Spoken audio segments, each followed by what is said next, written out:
पुण्यात महात्मा गांधी यांच्या पुतळ्याची विटंबना केली गेली आहे। सूरज शुक्ला नावाच्या व्यक्तीकडून ही पुतळ्याची विटंबना केली गेली आहे। कोयत्याने गांधीजी यांच्या पुतळ्याची तोडफोड केल्याची सध्या माहिती मिळते आहे। तोडफोड करणाऱ्या आरोपीला पोलिसांनी ताब्यात घेतले, त्याची चौकशी सध्या सुरू आहे। पुण्यातील रेल्वे स्टेशन परिसरामध्ये रात्री 11 वाजता ही घटना घडली।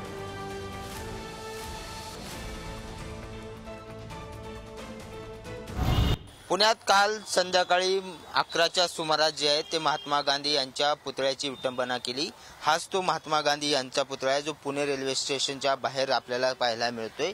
आणि एका माथेफिरूने सूरज शुक्ला नावाचा हा व्यक्ती आहे, ज्या व्यक्तीला पोलिसांनी ताब्यात घेतलेला आहे। हा खरं तर ब्रांचचा पुतळा असल्यामुळे जास्त काही त्याचं नुकसान झालेलं नाही, मात्र जो पुतळ्याच्या खालचा भाग आहे तो फडशीचा भाग आहे, काही भाग आहे तो त्या सगळ्या हल्ल्याने जे आहे ते मोडलेला आहे। मात्र अशा पद्धतीने इतक्या आक्रमकपणे अशी घटना जिथं सतत रहदारीची आहे, जिथं पुणे पोलीस आहेत, रेल्वे पोलीस आहेत, त्यांच्या परिसरामध्ये होते आणि याचा जो तपास आहे तो सुद्धा पोलिसांना लागत नाही। घटना झाल्यानंतर पोलीस आरोपींना ताब्यात घेतात, त्यामुळे या घटनेचं गांभीर्य पोलिसांनी सुद्धा लक्षात घेणं गरजेचं होतं। मात्र आज काँग्रेसकडून या सगळ्या घटनेच्या निषेधार्थ जे आहे ते आंदोलन करण्यात येते।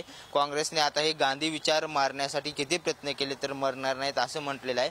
हा जो आरोपी आहे तो मानसिक आहे, मानसिक विकृती असलेला आहे का, त्याची मानसिक स्थिती खराब आहे का जाणून बुजून हा सगळा प्रकार करण्यात आला, या सगळ्याचा तपास जे आहे ते पोलिसांकडून करण्यात येतोय। मात्र आपण जर समोर बघितलं तर हे पुणे स्टेशन आहे, आता जरी बघितलं तरी अनेक लोक येतात जातात, मोठी गर्दी जी आहे ती पुणे स्टेशनला सातत्याने असते। इथं सर्वसामान्य माणूस जर मध्ये जायचा असेल, काही त्याच्याकडे साहित्य असेल तर हे पुणे रेल्वेचे जे अधिकारी आहेत ते सातत्याने त्यांना विचारणा करतात, त्यांच्याशी आरेरावी करतात।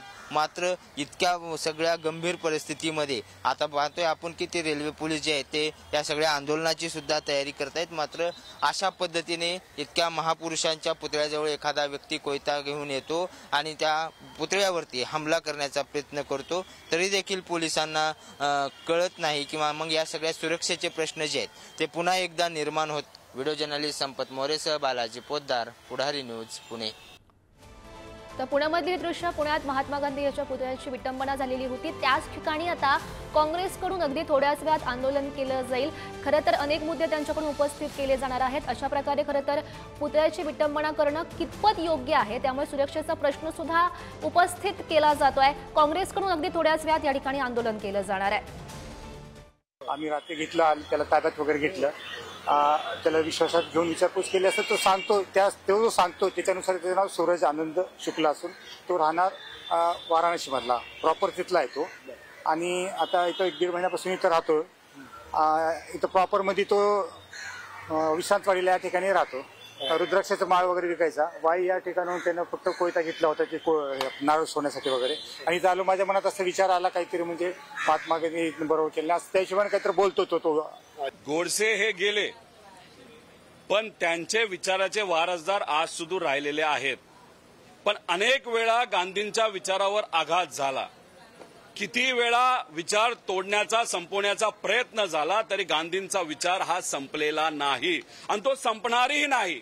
त्यामुळे गोडसेंच्या विचाराचे जे कोणी लोक असतील त्यांनी कितीही डोकं आपटलं, कितीही त्या ठिकाणी आंदोलन केलं नाही तर कितीही काही चुकीच्या गोष्टी केल्या तरी गांधीजींचा विचार या भूमीतून कधी जाणार नाही, एवढंच या ठिकाणी मी सांगतो।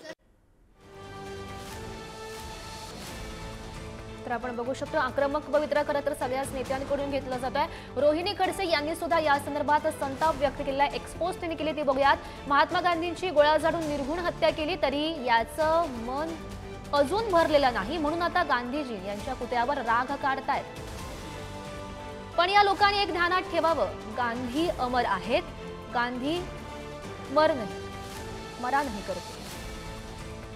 ही एक्सपोज केलेली आहेत रोहिणी खडसे यांच्याकडून आणि त्यांनी संताप व्यक्त केल्याचं बघायला मिळतं। अगदी थोड्याच वेळात या ठिकाणी काँग्रेसकडून सुद्धा आंदोलन केलं जाणार आहे।